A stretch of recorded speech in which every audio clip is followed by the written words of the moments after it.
Let's get back to those old school terms for sins. You know, the left has the power to change vocabulary, to change the way we speak. We see that in the debate about pronouns by forcing them to use certain pronouns that are not biological or rooted in nature.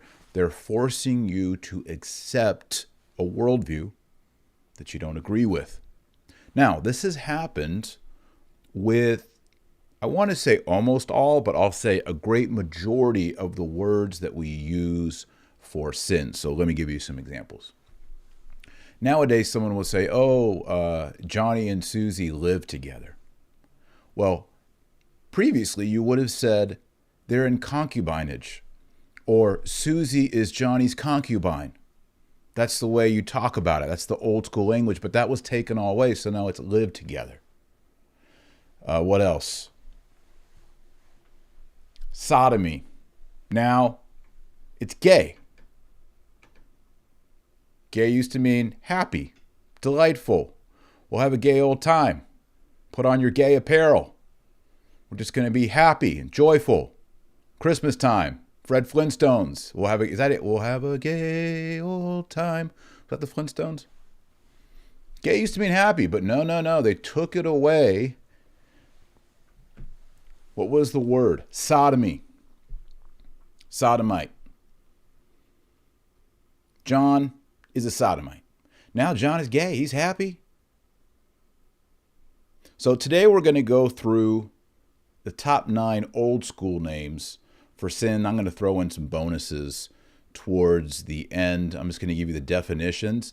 And I'm going to challenge you to start using the old school, ancient biblical vocabulary for explaining reality. All right? Are y'all ready to get started? I am. Before we get started, what you want to do is you want to like this video. You go over to the little thumbs up and you push it, and that gives this video a like. It helps with the YouTube algorithm, the Twitter algorithm, the Facebook algorithm, and you want to share it. If you're watching on Twitter, you hit retweet. If you're on Facebook, you share it. If you're on YouTube, hit the share. Share it on one of those places. And of course, you want to subscribe. You want future videos? Please hit the subscribe button, and then the bell, and you'll be notified for future shows. Okay, y'all ready to get into some of these old school terms? Let's do it. I'm going to start off with just fornication. All right, so when someone says fornication is sex outside of marriage, it can be premarital sex. All right, so if a guy says, Robert says, oh yeah, I had sex with Julie last weekend. Oh, you fornicating with her? Say, what? Are you fornicating? You're a fornicator? That's fornication. That's what it is, okay? Let's use the term fornicate. Like, sleeping with is a euphemism for fornication. No. But who would I say? Robert and Susie? Fornicating. Fornication. All right. Number 2. Concubinage. Concubinage. It's used over 30 times in the Bible, maybe more. Concubine. What is concubine? It comes from a Latin word meaning that for a woman who lives in your bedroom. It's a sexual term. Who's not your wife. So nowadays we say, oh, it's a live-in girlfriend. No, it's a concubine. Right? So I don't want to use these names because I realize there are people watching it could be their name, but I got to use some name. So I'll just say Amy is Billy's concubine. Imagine that one at Thanksgiving or Christmas. Oh, this is Bill. Meet Amy. It's Billy's concubine. Well, that's what it is. Concubinage. You're living in sin. You're living in the same bedroom, having sexual relations, but you don't have the bond of matrimony. So it's a sin. If babies are conceived, they will be born out of wedlock. They won't have the proper nuclear family, and that's a crime against the baby.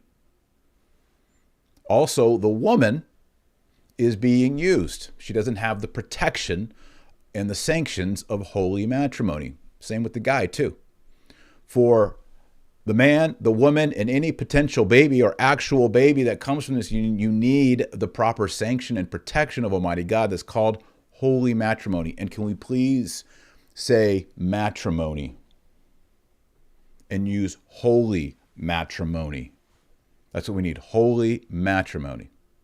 What does matrimony mean? Comes from Latin, matri, genitive, matris, for mater, mother, munus, gift or office. Matrimony is the gift and office of motherhood, of procreation. If a man and woman get married, matrimony, but they don't want to have kids, that's not matrimony. It's concubinage.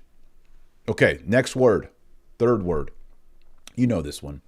Adultery, as in thou shalt not commit adultery. Adultery is when a married person has sex with someone who is not his or her spouse. That is adultery. Nowadays, people say, oh, he cheated on her. She cheated on him. No, use the proper term. Use biblical language. He committed adultery against her, or she committed adultery against him. Not cheated on. Use the proper old school word.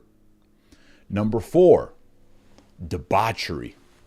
You see this in a lot of older translations, older literature. What is debauchery? Debauchery is to lead away, to seduce, or to entice into a sinful practice. So debauchery is often used to leading people into illicit parties that include sexual activity, drunkenness. Nowadays, we'd have to have narcotics in there. Debauchery, it's leading people astray or living a debauched life. Another great term. That's debauchery. I'm not going to partake in debauchery. It's degenerate. Another great word, degenerate. As you know, I use that word all the time. Debauchery. Next word, number 5, sodomy. Sodomy comes from the Bible, Sodom and Gomorrah. What did they try to do in Sodom? Well, these 2 angels came to the home of Lot. And the men of Sodom surrounded the house and demanded that Lot hand them over so that they could sodomize them, rape them. It was a homosexual passion and request. Sodomy. And this comes into Latin as the peccatum sodomicum. Peccatum sodomicum. Yeah, I got it right. The somadical sin.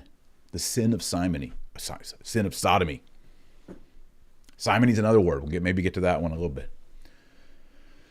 Yes, instead of saying, oh, that's gay, just say, that's sodomite, if it's really sodomy. You're putting it into a theistic worldview. You're putting it into biblical language, and that's okay. Because everybody knows what that means. Now, you'll hear people, liberals, they'll say, well, the sin of sodomy wasn't homosexual sex. It was being inhospitable. The people of Sodom, the men of Sodom, were not being good hosts.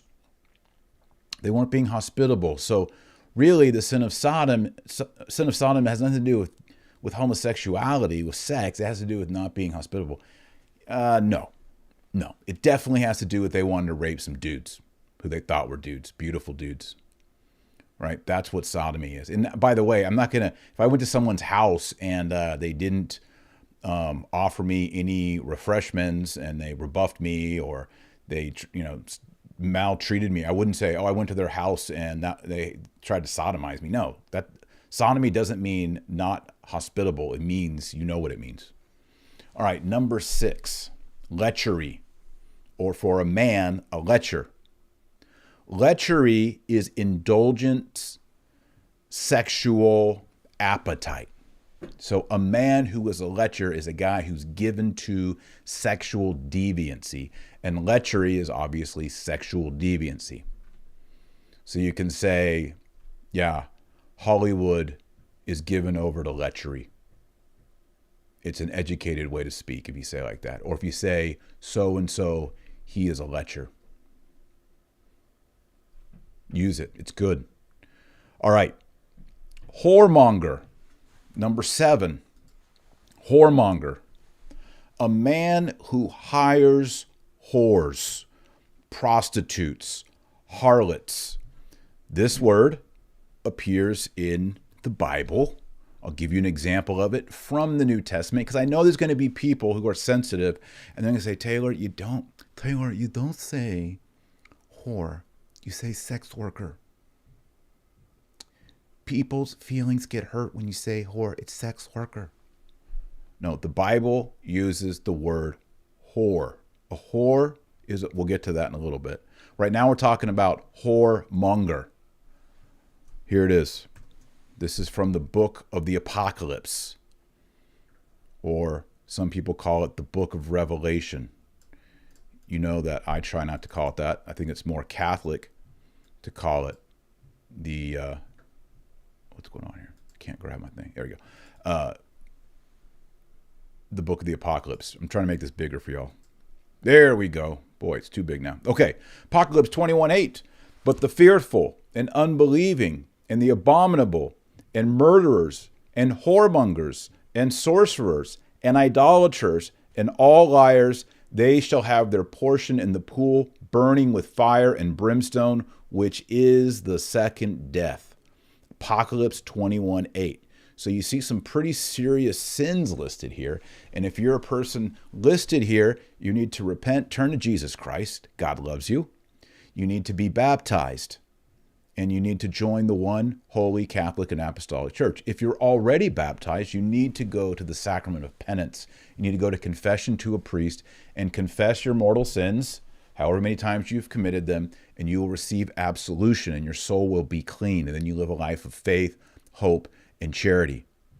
So here are some of these sins. And right there you see whoremongers. By the way, I really encourage everybody to check out my new book, Antichrist and Apocalypse. The first part is a commentary from the church fathers on who the Antichrist is, what he will be, what he will do. And the second part of this book is a line-by-line commentary on the book of Revelation. It's the 21 prophecies of Revelation, unveiled and described. It's a #1 bestseller on Amazon. Please go check it out. If you want a signed copy, go to patreon.com/Dr. Taylor Marshall and learn more. Okay, back to the whoremongers. The whoremonger is the person who hires prostitutes. So if John goes to Vegas and he hires harlots, I'm like, man, John, you're a whoremonger? Didn't know that about you. Or don't be a whoremonger when you go on your business trip. All right.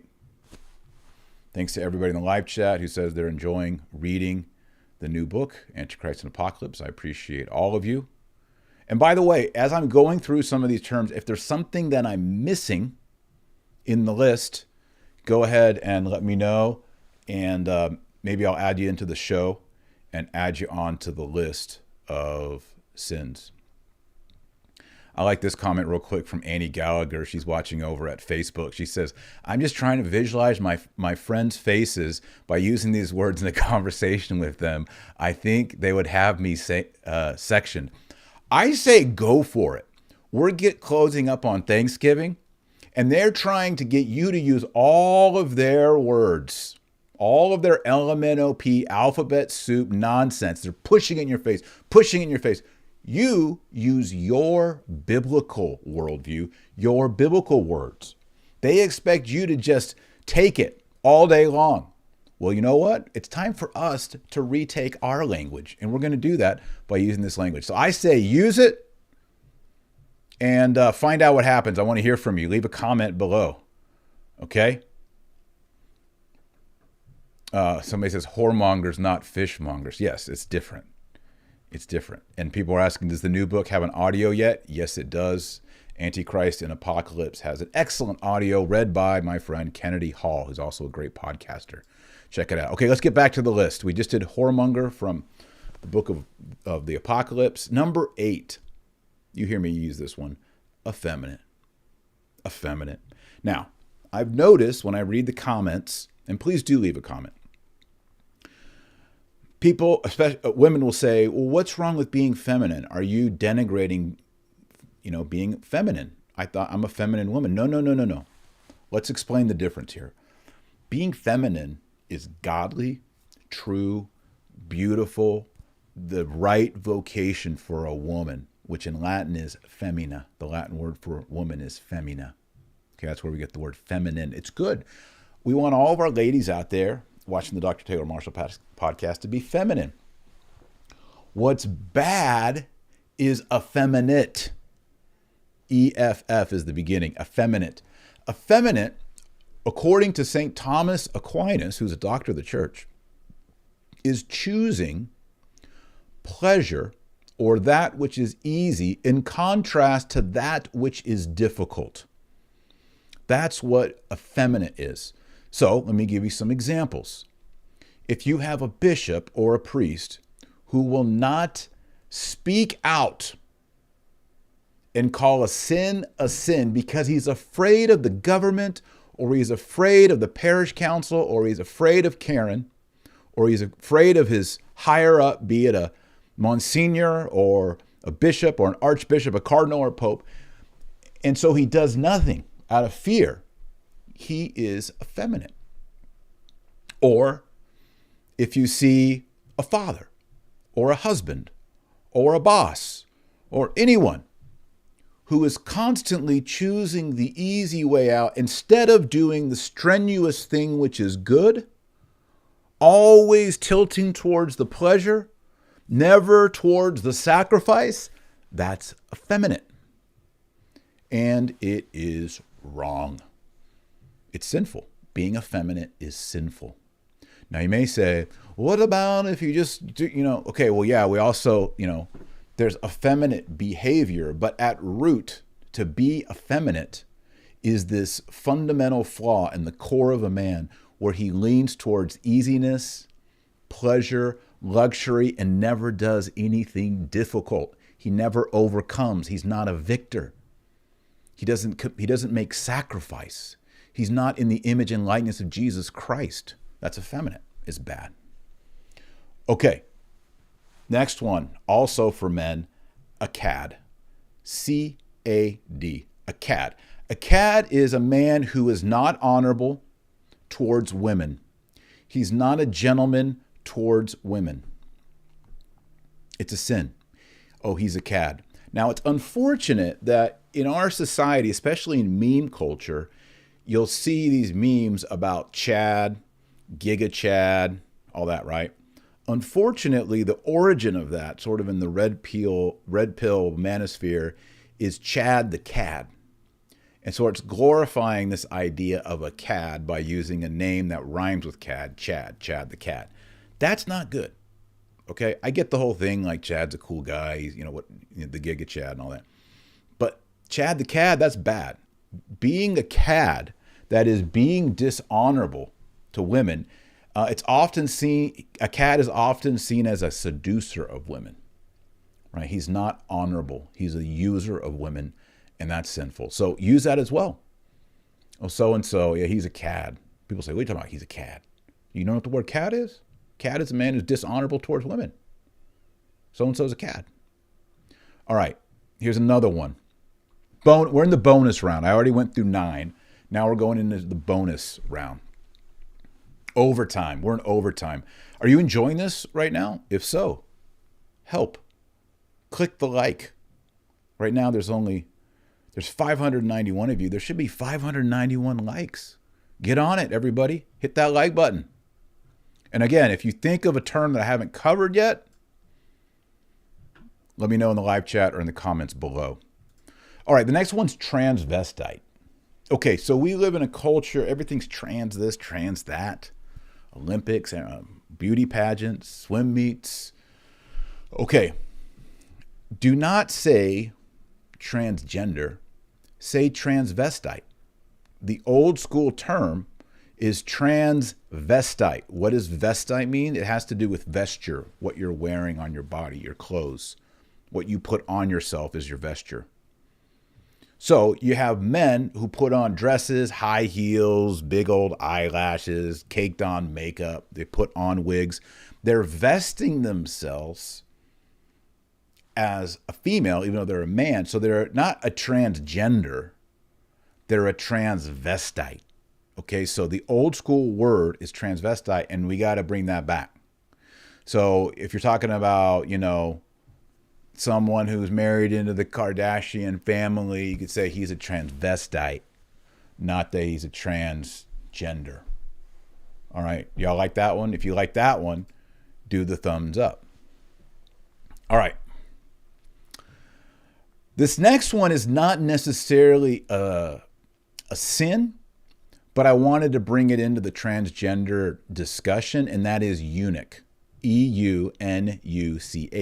A eunuch is any man with both testicles cut off. That's a eunuch. All right.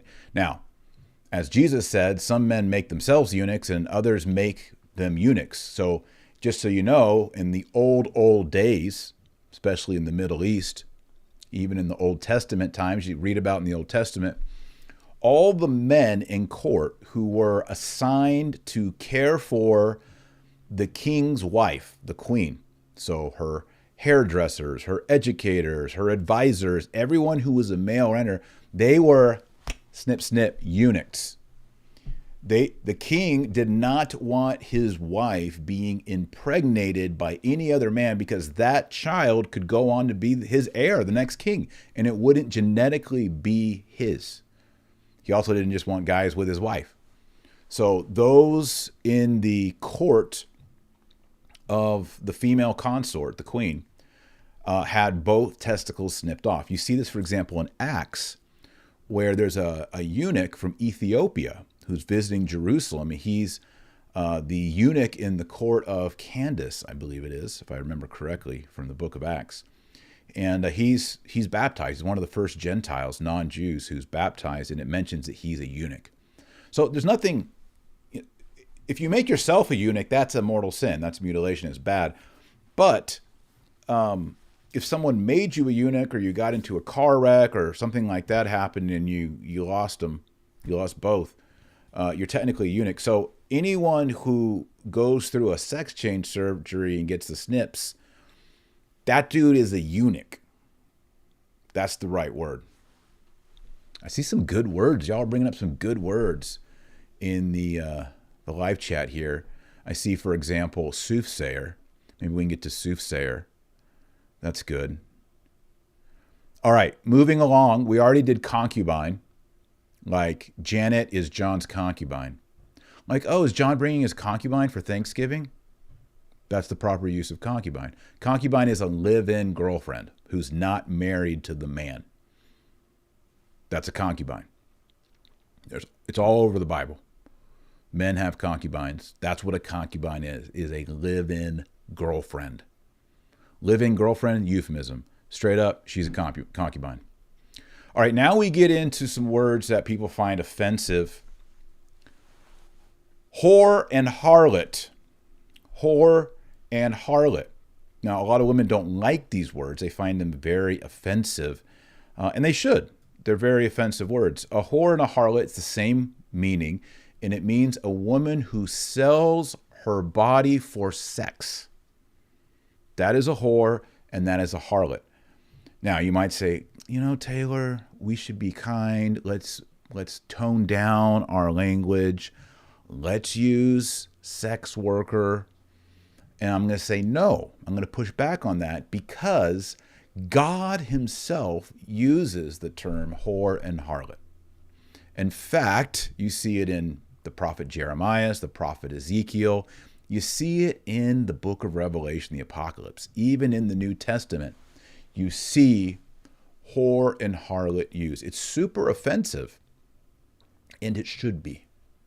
It should be. The idea that a woman would sell her sex for money to strange man is very offensive, and it should be offensive, and I think the word should be used. So don't say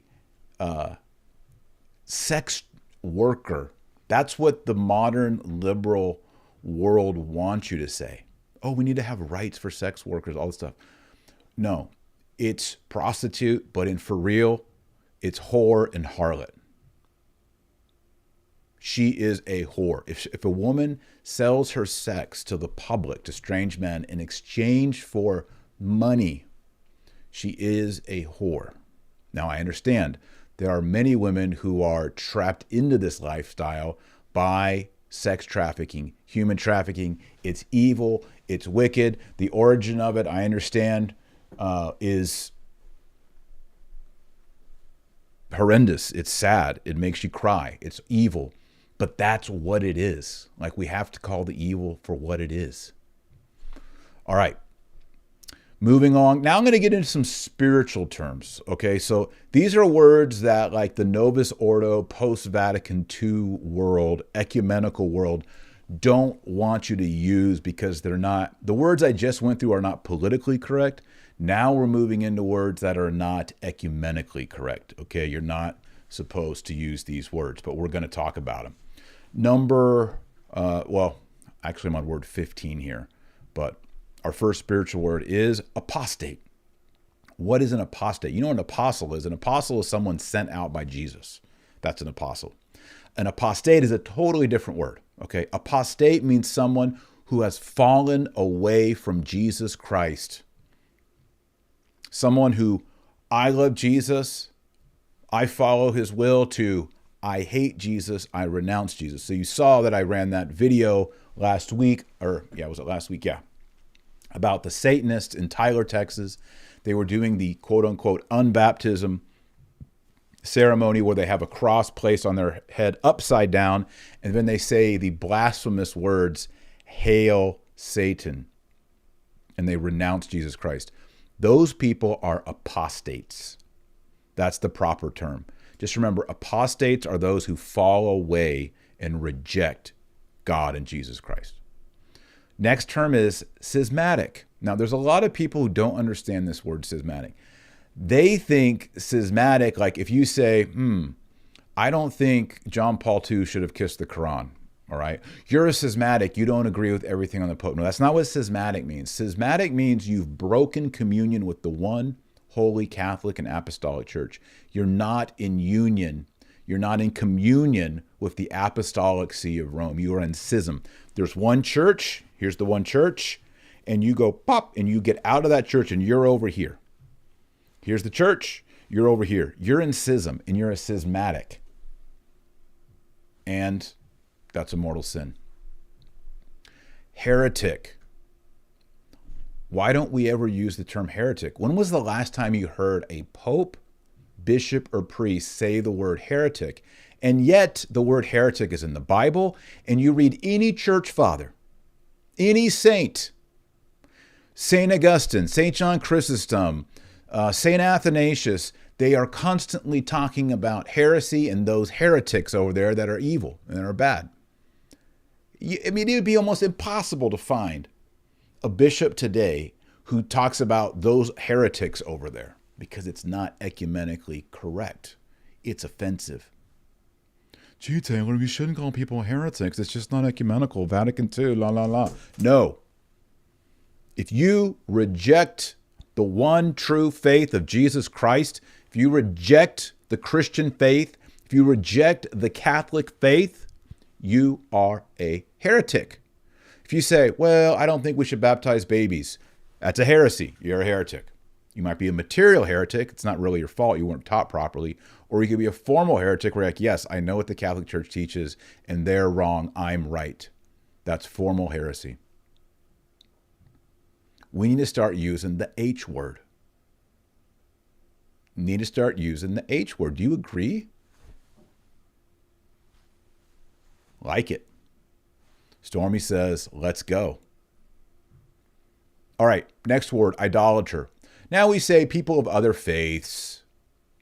Oh, so-and-so, he's taking off work because he has to go worship Vishnu. No, the proper term is he's an idolater. What's an idolater?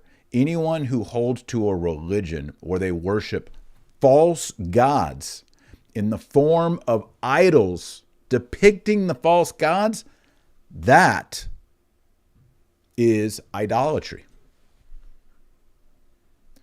Solitaria says, what about the word infidel? I'm going to get to that. Infidel literally means, from Latin, not faithful. You don't want to call yourself an infidel. I know you're like, oh, Muslims call us an infidel, so I'm infidel. No, infidel means unfaithful. Like infidelity, do not call yourself an infidel. Not cool. Don't wear that t-shirt. Back to idolatry. If you worship a statue of a false god that looks like an elephant, like Ganesh in Hinduism, you're an idolater. I'm not going to say, oh, you have your own faith. That's cool. How can I help you go deeper in your faith?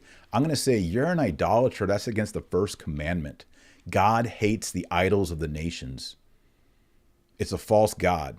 There is no elephant-headed god, and there's no person with a bunch of arms, and there is no Vishnu, and there is none of this. This is all bogus religion. There is no Zeus, there is no Venus. All that stuff is bogus. And if you worship those statues, if you worship a statue of Thor or Odin, you're an idolater. All right, next word, sloth or sloth. What is sloth or sloth? It is being lazy.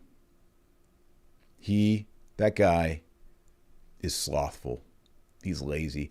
And if you read St. Thomas Aquinas, he says sloth, or being slothful in particular, regards spiritual matters. So if you're the person who skips going to Mass every Sunday, that's the sin not only of not fulfilling your Sunday obligation, it's spiritual sloth. If you're the kind of person who has mortal sin and you don't go to confession for 4 months, that's spiritual sloth. You are lazy. You can't go and let's just say there's priests available and you don't do it. I mean, I understand if you live in like some remote area where there are no priests, but if you got a priest, within an hour of you and you have mortal sin, you're not going to confession. You don't pray every day. Spiritual sloth. You don't fast on Fridays. You get the double Whopper with cheese and bacon on Fridays. That's sloth. You're lazy. Let's start, instead of just saying he's uninspired, he's not motivated, he procrastinates, just call it for what it is. It's the sin of sloth. It's one of the 7 deadly sins. How you know the 7 deadly sins? I created this, what's the word? Anyway, pale gas. Palegas.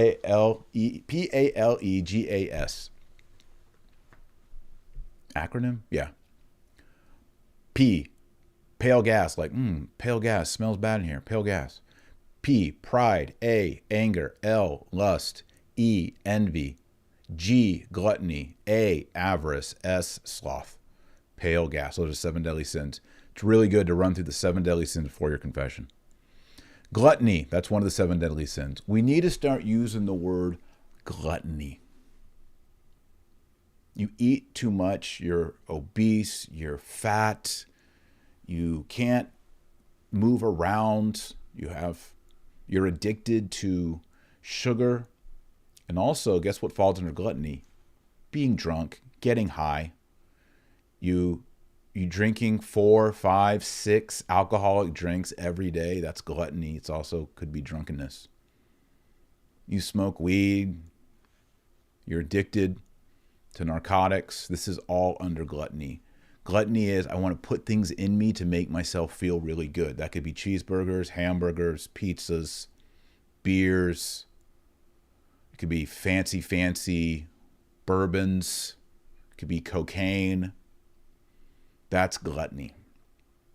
And you know what? It might be helpful if you're given to that and you start praying and trying to defeat that by God's grace, not your own power. You can, if you're eating too much, like just think during the week, man, there was at one point when I was at the Mexican food restaurant, I was totally full and I just kept on eating and then I ordered sopapillas. That was gluttonous. Confess it. Next time you're in confession, I committed gluttony one time. Next word. Avarice. That's one of the 7 deadly sins. Avarice is being consumed, overly worried about money. If you get into your mind, I'm not talking about, man, they're about to cut off the gas and it's winter and our kids are going to die. I need to get some money. That's legit. But if you're constantly consumed, with money. Just thinking about it, needing it. Kind of like gluttony is for getting food and alcohol and drugs inside of you. This is, I just got to get more money. Ebenezer Scrooge. That's avarice. And it's related to the sin of usury. Usury. Usury is charging interest on money. Now, unfortunately, I'm going to wait out here. People might disagree with me. This is just me as dad on a webcam. Unfortunately, we live in a society where we don't have real money. We don't have gold and silver or commodities that we exchange. Instead, we have this fiat currency called the US dollar. And the dollar is arbitrary. It's made up by America, and they can print and make more money. And even banks, by loaning money, make more money. So the value of your money is always going down. It buys less and less. Like right now, I think they say inflation is somewhere around 7%, some places 10%. And if you live in other countries, it can be even higher than that. And that's because of fiat currency. So because of that, I think it is economically allowed to invest your money in such a way that the money that you have that you're saving for when you're old and injured or sick has the same value. So I think in that case, just trying to keep up, stay ahead of inflation is not wrong. But if you're like, you know what, I'm going to loan this money to this group of immigrants who are trying to get this house because they don't qualify at a bank. So I'm going to charge them 3 times the interest and they have to pay it. And if they don't pay it, I think I'm going to repossess their house. Yeah, that's going to work out good. I'll be rich on that. That's a sin. You know, these payday title car loan places, they're sinning. These credit cards, sinning. It's wrong. That's usury. And we need to call it usury. We need to start being vocal about that. Okay, so there's the words. Now, did I miss any words? How am I doing so far? Are there any old school terminology words? Is the Federal Reserve guilty of usury? Yeah. Are there any words that I missed? I'm going to scroll through here on the live chat. Yes, I will talk about the FTX scandal that just happened, where it looks like U.S. money was going to Ukraine, and Ukraine was investing in cryptocurrencies at FTX exchange. Then FTX exchange was making donations to Joe Biden and Democrats. And I mean, it's what a mess. Here's one. KB says, do hoarders, not whores, hoarders commit gluttony or something else? So no, hoarders are not committing gluttony, because gluttony has to do with eating and consuming things like food, alcohol, drugs. That's gluttony. Hoarders, they're just, I think, probably covetous. They can't stand the idea that anyone would ever own their stuff after they've had it. They're obsessed with that. So, you know, if that was, you know, their skateboard, I mean, God forbid someone else ever have that skateboard and ride on it. So I'm going to keep every skateboard I ever had, every t-shirt, every sock, all that. That's hoarders. And I think that has to do with covetousness. So, which is against the 10th commandment. Good question. All right. Well, I'm going to close it up there just for a review for everyone watching. Here are the words that we went over today. And I want you to make it your goal in the next week to use 3 to 5 of these in the next 7 days. All right. If you agree to that, give this video a thumbs up and let me know. Like it. Okay. Number 1, fornication, concubinage, adultery, debauchery, sodomy, lechery or lecher, whoremongery or whoremonger, effeminacy or effeminate for a man, a cad, a man who's not honorable towards women or a seducer, transvestite. I want to see y'all use that one. Whore, harlot, apostate, schismatic, heretic, idolater, sloth, gluttony, avarice, usury. All right. One I'm seeing over here is witch. Yeah, witchcraft is using any kind of occult power or magic to have power in your own life or over other people, or necromancy, speaking with the dead. Those are two other good ones there that have to do with the occult. Oh, pederasty. Pederasty is pedophilia, molesting. That's another one. I should have had pederasty on there. Thank you very much. Yes, also use, if it's not a sin, use holy matrimony when you're talking with people. Precise vocabulary, precise terms. The left wants to throw all kinds of language on you. Let's throw our language into the public discourse. All right, very good. Thanks to everyone who is a Patreon's patron of the show. If you want me to send you a signed book and a rosary, go to patreon.com/Dr. Taylor Marshall. I will sign that book. I will package it with a rosary. We will put it into a slip right in our living room, and we will mail it to you anywhere in the world. Yes, we lose money on all you Australian people. Good day, mate. But we love you. So, if you want a book, I have a 1-book thank you package, a 2-book thank you package. If you want to get the new book, Antichrist and Apocalypse, signed, I sign it myself. No one signs it. My kids don't sign it. I sign it. If you can get one at Amazon.com, or you can get a signed one over at Patreon.com. Patreon.com is how patrons support my podcast, my books, my writings, all the stuff that I try to do. If you believe in it, if you like it, if it's helpful to you, I would encourage you to go to patreon.com/Dr. Taylor Marshall and consider becoming a generous patron of the work that I'm trying to accomplish. Patreon.com/Dr. Taylor Marshall. If you want to move to a place that's more wholesome, that has good schools, good churches, good neighborhoods, good people where you're safe, I encourage you to do that. And the people at Real Estate for Life at realestateforlife.org can help you sell your home where you're at and move to another place. And the people at Real Estate for Life just told me, because I said there's people in Mexico using it, Canada, there's people in Philippines. We got people all over the world using Real Estate for Life. So go to realestateforlife.org and tell them you heard about it at the Dr. Taylor Marshall podcast. Make sure you're praying your rosary every day. If you don't pray your rosary every day, you're not on the team. Unless you use a vocab word right here, you're being slothful. Don't give way to sloth. Pray every day. The easiest way to pray for 15 to 25 minutes every day is to pick up the beads and pray the rosary daily. So please pray the rosary every day, or you're not on the team. Hate to be harsh, but there it is. All right. Well, everybody, thanks for watching. I appreciate all of you.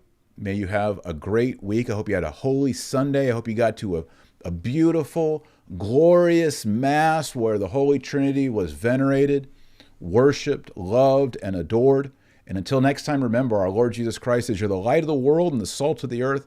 So go out there and be salty. God bless and Godspeed. Thank you so much for watching. If you enjoyed this podcast, please click the like button, the thumbs up, and subscribe by clicking the subscribe button and clicking the bell for notifications. God bless. See you in future videos.